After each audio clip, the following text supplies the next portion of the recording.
Here lies Alexander and Fredonia Bartlett Kring. Alexander, along with his twin sister America, were born in Frankfort, Kentucky, on April 26, 1848.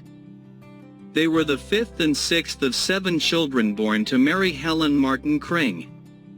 The birth records found indicate that these children were listed as illegitimate. Alexander's death certificate lists his father as unknown. Fredonia was born on January 29, 1852. Unfortunately, no information could be found about her birthplace or her parents.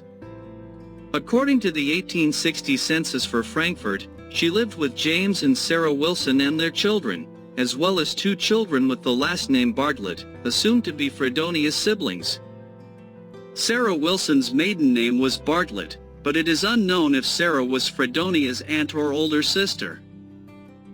On January 3, 1870, Alexander and Fredonia were married and began their life together in Bloomington, within the Peaks Mill district of Franklin County.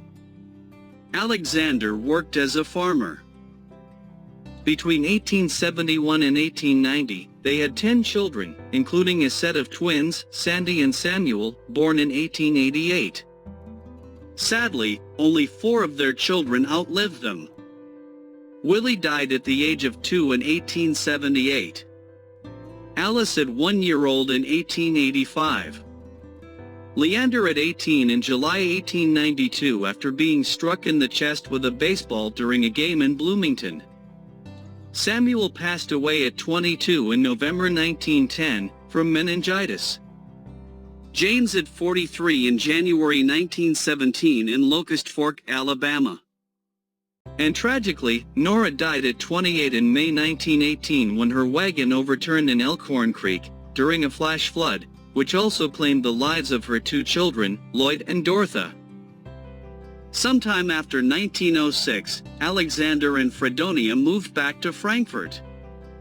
Alexander and his son Sandy operated a dairy farm in Thornhill Heights. In 1920, Alexander was working as a night watchman at the old Firecopper Distillery, today known as Buffalo Trace. This photo taken around 1921 shows Alexander and Fredonia with their family, including their 4 surviving children, Luther, Harmon, Annie, and Sandy, along with many grandchildren. Fredonia passed away on the evening of September 22, 1923, at the age of 71, after suffering a stroke at her son Sandy's house. Alexander died 4 years later, on the morning of March 11, 1928, due to kidney failure, also at Sandy's house, at the age of 80. Alexander and Fredonia are buried in Bethel Cemetery in Franklin County, Kentucky.